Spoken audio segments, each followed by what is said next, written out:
শেষ সামৰিলোঁ। ট্ৰেং টেৰেং নমস্কাৰ, স্বাগতম জনাইছোঁ মোৰ ইউটিউব চেনেল পিকু পানী দিহিং, ফেচবুক পেজ পিকুমণি এইনলৈ। আজি যিহেতু আমাৰ পথাৰ শেষ, আজিৰ পৰা শান্তি, ভালকৈ আমি আজিৰ পৰা খাব পাৰিম, ভালকৈ শুব পাৰিম। দাদাই গোটেই 15-20 দিন পথাৰৰ গছতেই শুলে, গতিকে আজিৰ পৰা তেখেতেও ঘৰত শুবগৈ পাৰিব। আজি বিৰাট ভাল লাগিছে। আজি ধান আচলতে শেষ হোৱাৰ বিশেষ কাৰণ এটা আছে।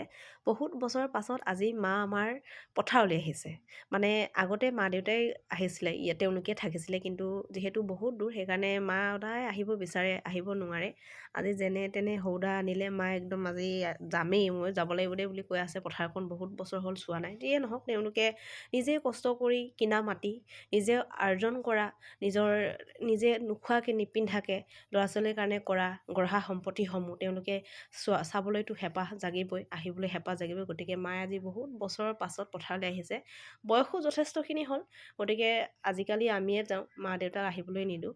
এয়া আমাৰ মা, সেইফালে আপোনালোকে দেখা পাইছে ধান দাই আছে, বিৰাট কামিয়াল। পথাৰ শেষ সামৰিলোঁ, এতিয়া গৈ আছোঁ ঘৰলৈ। আজিৰ পৰা আকৌ 6 মাহৰ পাছতে আহিমগৈ আৰু পথাৰলৈ। এয়া আমাৰ পথাৰৰ পৰিৱেশ অকণমান আপোনালোকক দেখুৱাইছোঁ। এইফালে পথাৰ, এইফালে ৰাস্তা, আৰু এই ৰাস্তাটো আমাৰ একদম নিজৰ নিচিনা।